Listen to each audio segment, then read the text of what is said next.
So the boss of retail store Next has said the government needs to allow foreign labour into the country to ease labour shortages, criticising the government policy for crippling economic growth. Lord Wolfson, who was a prominent supporter of Brexit, said the government isn't allowing workers into the country when they were queuing up to pick crops and work in warehouses. So we're asking this morning, does the UK need more overseas workers, and should the government allow more people in? Here's what you had to say. Train people, you'll pay for it, but you'll get trained workers at the end of it, who've been here all along, speak the language, understand the culture. I've been living in this country for 26 years. I work for the NHS, I'm an immigrant, and I believe we need more immigrants to join the workforce in the UK. So I'm Italian, and I think it would be a really good idea for the culture. We should bring people back into the country. You know, as a result of Brexit, it's crippling the country. There's not enough people here doing the jobs we need doing. Well, we're joined now by commentator and activist Femi Olawole, who says that we need more workers from overseas to fill the high levels of vacancies in the UK, which is also what we heard from that last person in the Vox box. And also former Conservative MEP David Campbell-Bannerman, who says if employers have a problem recruiting employees, they should incentivise them in other ways. Maybe we can start with you, David. Firstly, were you surprised by Lord Wolfson? You know, a prominent Brexiteer was supporting Brexit, which is all about taking control of immigration, being able to offer more work for British workers, suddenly turning around and saying the government's immigration policy, it's crippling business. Well, Lord Wilson did a great job on Brexit, but, you know, we all agree on... It's not working for him now, though. Clearly, his business is suffering. His business is suffering because of it. I was just explaining that. We all agree on self-government, getting back control of our own country. We disagree. There were prominent Brexiteers like Lord Hannan that didn't agree on immigration control so much, but most Brexiteers did. And many around the country voted to get back control of our borders and control the numbers. And that has happened. And wages are rising. And we've got the lowest unemployment since the 1970s. So that should be celebrated, actually. And why don't employers pay more? Maybe that's the answer.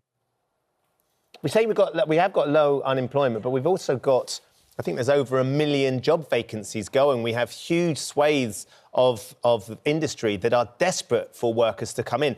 And they are claiming, I mean, what Lord Wolfson's saying is a lot of these fruit pickers that we need to get over from Europe as well, specialist fruit pickers, to come and pick our fruit, which is just rotting in fields.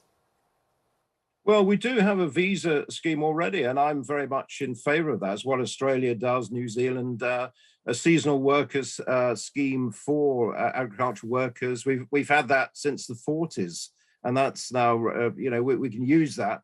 We can use it for healthcare workers. Where there's shortages, skill shortages, the visa system works. That's what America does, what Australia does, and that's the way forward. But remember, we have 1 in 6 people in this country who are born abroad. 10 million people. I'm not saying that's a problem, but it's a huge scale. And I think the British people just think, well, enough of this. We have 8 million people who've come in since Blair opened the borders in 2004.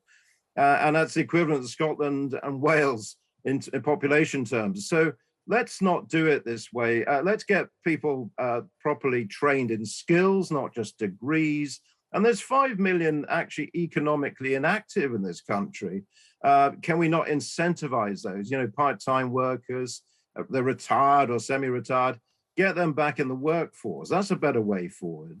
And by the way, we're going into a recession now, and the labour market will be loosened as a result. OK, Femi, let's come over to you then. What do you make of this? We've had there David Campbell-Bannerman saying, you know, we should be training up more of our own people here. We should be, employers should be incentivising people to go back to work. And what do you think about the impact that foreign workers can have here?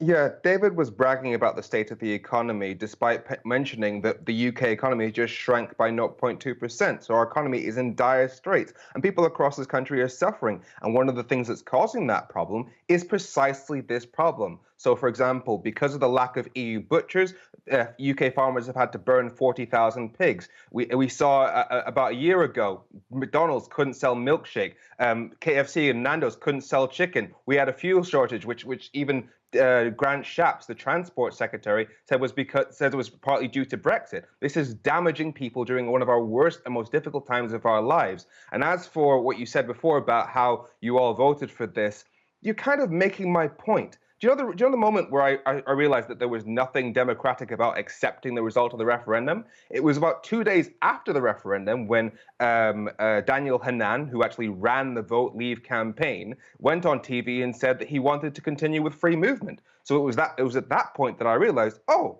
so the 52% aren't actually going to be pleased by the end outcome. And Lord Wolfson is just another example of it. So not only is it hurting people at one of our most economically difficult times, it's also undemocratic. And we've seen what happened in the pandemic. We've seen that the biggest issue we had was the NHS staff shortages, and the Nuffield Trust, the NHS is reporting that Brexit had a serious impact on their ability to employ people and fill those staffing vacancies, because we saw a 90% drop in EU nursing applications after the referendum.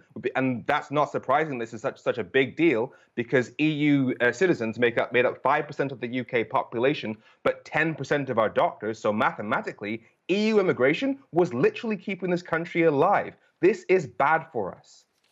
David, one of the things that Lord Wolfson suggested was that potentially businesses who want to employ foreign workers because they're struggling to find UK workers to fill the places could pay a tax of about 10% to the government. So in order to be able to facilitate that 10%, so actually the government would benefit with another form of tax in order for some of these businesses to bring in foreign workers to do the jobs that they can't fill. No, I don't buy that, I'm afraid. I don't know if he's flying a kite for the policy unit. His wife runs the policy unit under Rishi now, and good for her. But no, I don't think that's a great way forward. That's like a bribe, a business bribe, and I don't think that's a great way forward. I would say to Femi, by the way, that, you know, the IMF, the International Monetary Fund, actually reported that Britain was the largest, fastest growing economy in the world, the biggest G7 We just shrank this year. So don't try, you know, making out facts as you go along. I know it's the economy is we just shrank into a recession. We are going to recession. I regret some of the taxes and things coming in will create a bit of a recession. That will loosen the labour market, by the way, create more opportunities, but probably in a negative way. So I don't actually encourage that. Femi? You just said that the economy shrank 0.2%, and that we're going through a recession. Then you're bragging about us being the fastest growing. We're either growing or we're shrinking. It can't be both. We've seen that the actual economic experts of this government have said that because of Brexit, we've lost £100 billion of our economic productivity. So that is people being poorer. So in terms of all the stuff we're about to hear from the autumn budget about how Rishi Sunak is supposedly going to help people through this poverty crisis, we know that it could be better if it wasn't for the fact that we're still being burdened by all the costs of Brexit. And that's the cost of the damage to businesses. And it's also the fact that we have these huge labour shortages, which is damaging both the NHS and our businesses. OK, Femi Olawolu and David Campbell-Bannerman, we're going to have to leave it there. I suspect you were probably not going to come to a point of agreement anyway. But thanks both very much for joining us this morning. Lauren's got in touch on Twitter saying, I supported Brexit, but I'm now unhappy. There aren't easy routes for foreign workers. Actions have consequences. Lauren's clearly just realised that. Sean says, let's sort out our own problems before talking about jobs for migrants. Charlotte says there's plenty of people here. They just don't want to do the work we need doing. That's the problem, isn't there? Is that huge unemployment, the lowest unemployment, as David was saying, and yet we have these vast numbers of jobs that need filling as well.